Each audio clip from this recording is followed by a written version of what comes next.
मित्रों, निरंतर हम आपसे रूबरू होते रहते हैं जनता के मुद्दों को लेकर, और इस उम्मीद के साथ कि आपके माध्यम से जनता और सरकार तक जनता के मुद्दे और मसाइल पहुंचे। उसी कड़ी में आज हमारे प्रदेश के प्रवक्ता डॉक्टर अभिजीत सिंह जसरोटिया जी हैं हमारे बीच में। उनके साथ में सुनील प्रजापति जी हमारे वरिष्ठ नेता हैं। उनके साथ में ही हमारे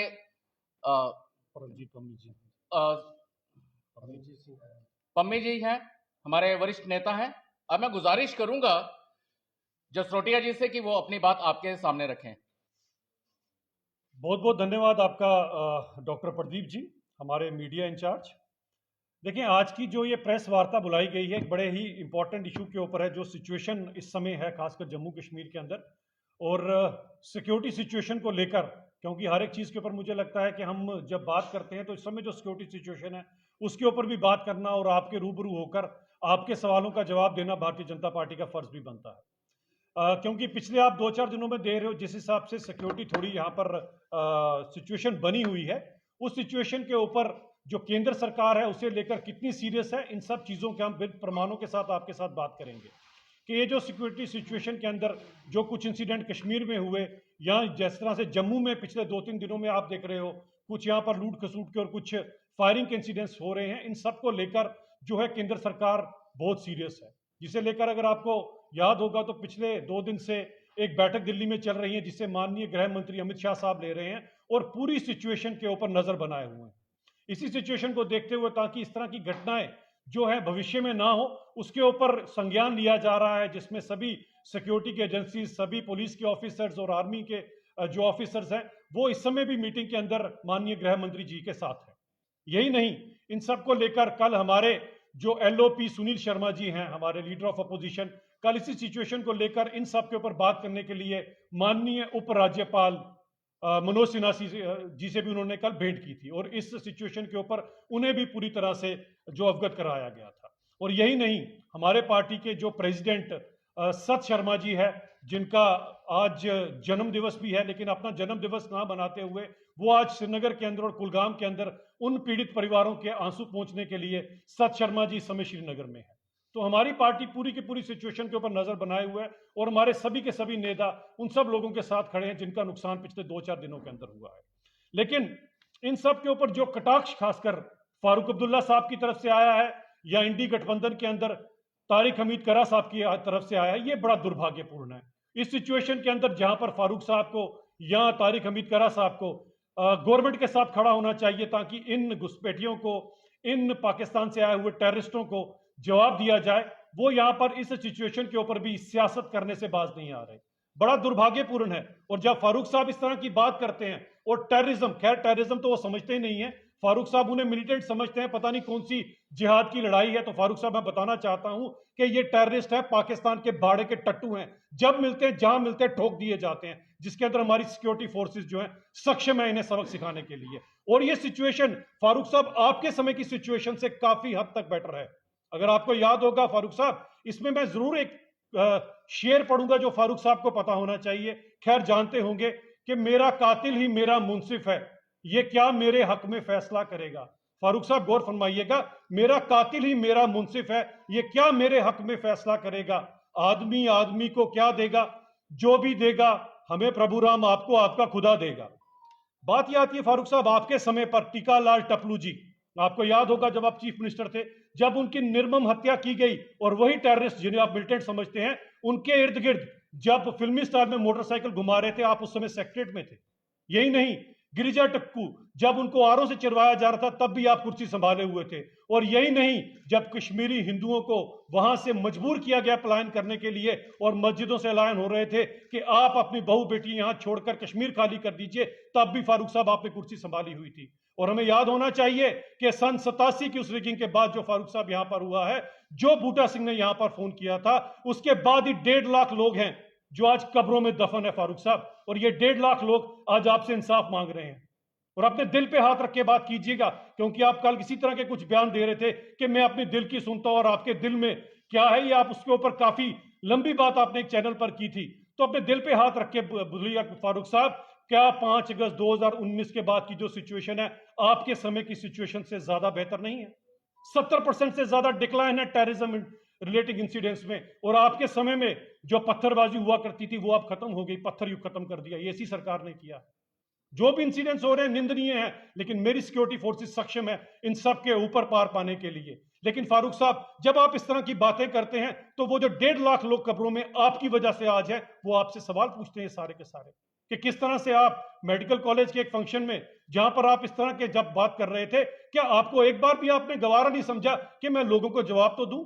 एक बार फारूक साहब जरा वो 30 सालों का हिसाब दीजिए, एक बार उन 1.5 लाख कब्रों का हिसाब किताब दीजिए फारूक साहब, जो केवल और केवल आपकी सत्ता की भूख, कुर्सी के लोभ के कारण यहां पर आई। अगर आप उस समय कुर्सी छोड़ने को तैयार होते तो कभी भी ये टेररिज्म यहां नहीं आता। अगर आप ही के उस समय कुछ लोग, जिन्हें पहला ग्रुप कहा जाता था, जो हथियार उठाने के लिए गए थे, पर अगर पार ना जाते, आपने रोका होता, तो ये सिचुएशन कभी खराब ना होती फारूक साहब। मैं आप उम्र के इस पड़ाव में, मेरे बुजुर्ग हैं, मैं आपसे पूछना चाहता हूं कि क्या एक बार आपने उन सब चीजों के लिए, क्या आपको उन मासूम लोगों से, उन कश्मीरी हिंदुओं से, उन मुसलमानों से जो 1.5 लाख कब्रों में आज दफन है, उनसे एक बार माफी नहीं मांगनी चाहिए फारूक साहब आपको? जरा अपने दिल पे हाथ रख के बताइएगा इस बात को।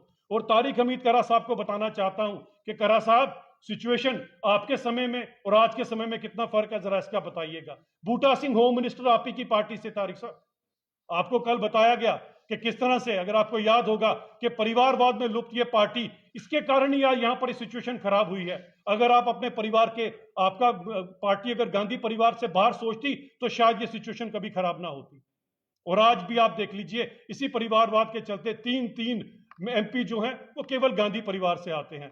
तो छोटे होते अगर आपको याद होगा, हमारे यहाँ कहते हैं बुझारत, यानी कि एक रिडल मैं तारिक हमीद करा साहब को देता हूं कि गांधी मेंबर पार्लियामेंट जो है, गांधी के 2 आगे गांधी, गांधी के 2 पीछे गांधी, बताएं कुल कितने गांधी? इतने गांधी जो हैं एक ही परिवार से आज मेंबर पार्लियामेंट बने हुए हैं, इसका जवाब दे दीजिएगा। और ये सिचुएशन जो आप ही के इन्हीं परिवारों की वजह से खराब हुई है, उसका जवाब भी दीजिएगा। फिर हमसे पूछिएगा हमारा क्या है। हम तो हर एक चीज के लिए आज प्रेस कॉन्फ्रेंस पुलिस ने बुलाई है कि कितनी सीरियसनेस है सिचुएशन को लेकर, कि हमारे सभी के सभी नेता इस सिचुएशन को कंट्रोल करने के लिए, और हमारे खुद यहां पर जो पार्टी प्रेसिडेंट सत शर्मा जी है, आज उनका जन्म दिवस है, उसके बाद भी वो आज अपना जन्म दिवस ना मनाते हुए उन पीड़ित परिवारों के आंसू पोंछ रहे हैं। ये है भारतीय जनता पार्टी। कम से थोड़ा तारिक साहब, हमसे थोड़ी शिक्षा लीजिए कि किस तरह से आगे, और आप में से कौन गया जरा उन पीड़ित परिवारों के लिए, जरा ये भी हमें बता दीजिएगा। और यही नहीं, अगर आपके पास आंकड़े नहीं है तो आंकड़े हमसे ले लीजिए कि 70% टेररिज्म रिलेटिंग इंसिडेंट्स कम हो चुके हैं और पत्थरबाजी आज होती नहीं है। और जो भी इंसिडेंट्स हो रहे हैं इनके ऊपर हमारी केंद्र सरकार और हमारे गृह मंत्री अमित शाह, जिनसे सबसे सफल गृह मंत्री माना गया है, वो उसके लिए पूरी तरह से सक्षम है। बहुत बहुत धन्यवाद आप। जिस तरह से कांग्रेस का कहना है कि बीजेपी जो है या तो भविष्य की बात करती है या अतीत की बात। आपके पास सरकार है, 10 साल से आप सरकार चला रहे हैं। ये लगातार घटनाएं, जम्मू कश्मीर की बात करें, सरेआम बीच चौराहे में और सेंटर में जहाँ हत्या हो जाती है, कोई पूछने वाला नहीं है। ग्रेटर क्लास में ज्वेलरी को दुकान लूटी जाती है, इसके लगातार ये चोरियां हो रही हैं। तो गृह मंत्रालय जो है आपके एलजी के पास है, उनका भी जो है दायित्व बनता है कि इसके ऊपर रोक लगाए। लगातार ये घटना हो रही है, इसके ऊपर आप क्या कहेंगे?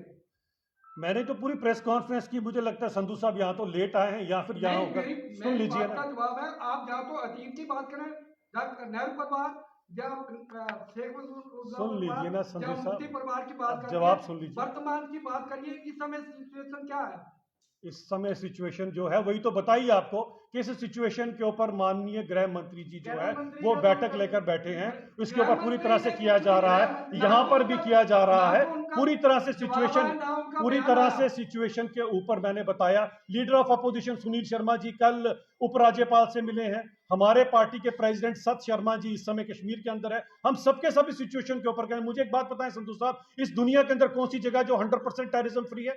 अगर ट्विन टावर न्यूयॉर्क के ट्विन टावर्स के अंदर अगर 2 विमान, संधू साहब पहले पूरा जवाब ले लीजिए फिर आप सवाल पूछिए, पहले जवाब तो पूरा लीजिए ना।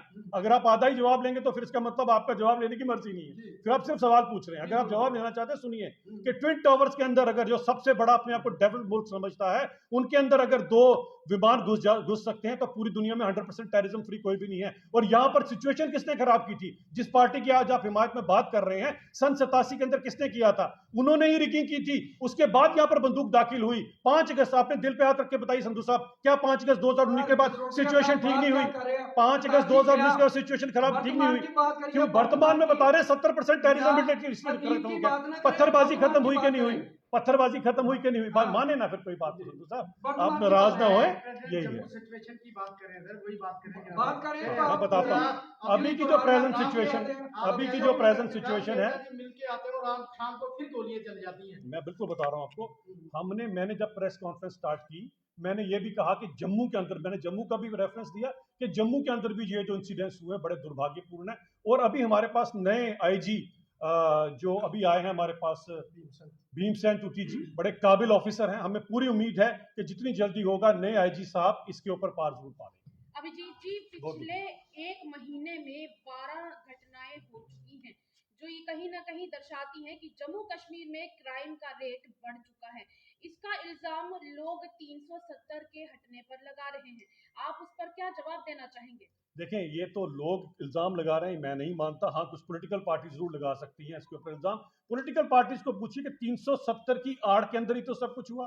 370 की आड़ में 87 की रिगिंग हुई, 370 की आड़ में 1.5 लाख कब्रें बनी, 370 की आड़ के अंदर कश्मीरी हिंदू का प्लान हुआ, 370 की आड़ के अंदर गिरिजा टिक्कू जी को की हत्या कर दी गई, 370 की आड़ में टीकालाल टपलू जी की हत्या कर दी गई। और यही 370 की आड़ के अंदर बताना चाहता हूं, तारिक हमीद करा साहब जो आज बोल रहे हैं 2003 नदी मर्ग, ये 370 की आड़ के अंदर ही हुआ कि यहां पर 24 कश्मीरी पंडितों को पॉइंट ब्लैंक पे भूना गया, जिनमें 4 मासूम बच्चे थे, और उस समय इन्होंने कुछ नहीं किया। ये हिलिंग टच कर रहे थे पीडीपी के साथ मिलकर। तो जब ये पॉलिटिकल पार्टी जिस तरह की बात करती है, जो सिचुएशन आज है, इस सिचुएशन के ऊपर हमें अफसोस है। हम चाहते हैं सिचुएशन जल्दी इंप्रूव हो, तभी मुझे पूरी उम्मीद है कि ये सिचुएशन इंप्रूव जरूर होगी। लेकिन आप जब इनका एनालिसिस, हम एनालिसिस किससे करेंगे? आज से 30 साल का और आज का एनालिसिस करेंगे आपस में। जब दोनों का एनालिसिस करते हैं तो ये आंकड़ों के साथ है कि 70% टेररिज्म रिलेटेड इंसिडेंट्स कम हो चुके हैं, पत्थरबाजी आज होती नहीं है। ये जो घटनाएं हो रही हैं, इनके अंदर नए आईजी साहब हैं, हमें पूरी तरह से उम्मीद है कि जल्दी से जल्दी इन सब के ऊपर कोई करीब 10,000 करोड़ रुपए जम्मू कश्मीर पुलिस के लिए दिए गए हैं, पर ऐसे में क्राइम का बढ़ना लोगों को कहीं ना कहीं चिंता में डाल रहा है। लोगों को इस बात का डर है कि जहां जम्मू एक one of the safest cities कहा जाता था, अब वो सेफ नहीं रहा है। ऐसे में भारतीय जनता पार्टी, जिनके एलजी खुद के हैं, एडमिनिस्ट्रेशन एलजी साहब के पास है, उनकी तरफ से क्या प्रयास किए जा रहे हैं ताकि लोगों के दिल के अंदर से ये डर घटाया जा सके? देखें, इस सिचुएशन को माननीय गृह मंत्री जी खुद वॉच कर रहे हैं, खुद वो आपके सामने सभी को बुलाकर वहां पर संज्ञान ले रहे हैं। इस सिचुएशन के ऊपर हमारे leader of opposition Sunil Sharma ji, वो भी पूरी तरह से इसके ऊपर हैं, वो भी एलजी साहब से मिलकर आए हैं। उन्होंने भी, हमारे सत शर्मा जी, वो भी इसी सिचुएशन के ऊपर, हमारा जो दायित्व बनता है एज, यहाँ पर हम अपोजिशन में, लेकिन जो हमारा दायित्व बनता है उसे पूरी तरह से निभाया जा रहा है। और मैं तो एश्योरेंस देना चाहता हूँ कि खासकर जम्मू के अंदर युद्ध हो रही है, इसे बहुत जल्दी जो है हर एक चीज का सोल्यूशन निकलेगा और ऐसी घटनाएं अब घटेंगी। लास्ट क्वेश्चन मेरा सर, 10 तारीख को, 10 फरवरी को युवा राजपूत समाज जो है स्टेट हुड को लेके सभी पार्टियों से आग्रह करेंगे कि स्टेट हुड वापस लेने के लिए एक आंदोलन चलाए। क्या बीजेपी शामिल होगी उसके साथ? देखिए, सबसे बड़ी बात यह आती है कि स्टेट हुड को लेकर हमने पहले ही अपनी लाइन क्लियर की हुई कि स्टेट हुड जरूर आएगा और जरूर दिया जाएगा वापस। इसके लिए जब माननीय गृह मंत्री जी ने बात की, प्रधानमंत्री जी ने बात करी, तो मेरा इस पर बोलना नहीं बनता। नहीं, मेरा कहने का मतलब, वो कहते हैं आंदोलन में शामिल होंगे बीजेपी की नहीं। देखें जी, डेमोक्रेसी है, जो चाहे करें, हम उन्हें क्या कह सकते हैं, लेकिन हमने पहले कह दिया स्टेट हुड को लेकर हमारी लाइन बिल्कुल क्लियर है। अभिजीत जी, मेरा आखिरी सवाल रहेगा आपसे कि हर कोई इस समय ये कह रहा है कि स्टेट की वापसी जब होगी तब ये क्राइम रेट जो है वो खत्म हो जाएगा, और हर कोई इस समय स्टेट की वापसी का इंतजार कर रहा है। तो क्या स्टेट की वापसी होगी या नहीं, अभी भी लोगों के दिल में एक बड़ा सवाल है।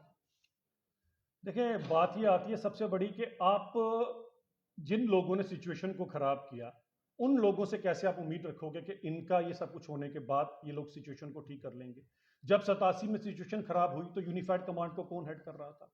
90 के दशक में, 2000 के दशक में, अप टू 2014 से पहले तक जो सिचुएशन यहाँ पर खराब रही, उमर साहब के टाइम पर पत्थरबाजी देख लीजिए, उमर साहब के टाइम पर जो कत्लो गारत का सिलसिला था, उस समय यूनिफाइड कमांड को कौन हेड कर रहा था? यही हेड कर रहे थे। मुझे बताएं, 5 अगस्त 2019 से पहले कितनी सिचुएशन ठीक थी? अब जब सिचुएशन ठीक हुई है तो यूनिफाइड कमांड को कौन हेड कर रहा है? जब लोग इस तरह की बातें आपके सामने करते हैं तो अपना ट्रैक रिकॉर्ड तो निकाल कर देखें। अब कल ही अगर आप देख लीजिए, इन्हीं एक मेंबर पार्लियामेंट आगा रऊला साहब झूठ पे झूठ मेंबर पार्लियामेंट बन के वो वहां पर बोल रहे हैं, जो आंकड़े पेश कर रहे हैं घर के बनाए हुए आंकड़े। उनको जब आईना दिखाया तो उनके पास कोई जवाब नहीं था उन सब चीजों को करने के लिए। कल मैंने उसके ऊपर भी एक जगह पर प्रेस रिलीज दी। तो मुझे लगता है कि आप झूठ के कम से कम लोगों को ये चीजें ना दिखाएं। आज एक आम इंसान की जिंदगी जो है पहले से काफी बेहतर और काफी सुरक्षित है। आज आप कश्मीर में चले जाइए, इनके राहुल गांधी इंडी गठबंधन के रात को 12 बजे के साथ लाल चौक के ऊपर आइसक्रीम की चुस्कियां लेते हैं। राहुल गांधी से पूछिए कि उनके समय पर क्या वो दिन में भी 12 बजे वहां आइसक्रीम खा सकते थे? तो सिचुएशन इंप्रूव हुई है। हाँ, ये जो सिचुएशन है निंदनीय है, लेकिन उन सबके साथ बाकी जनता पार्टी का एक एक नेता, एक एक कार्यकर्ता। अभिजीत जी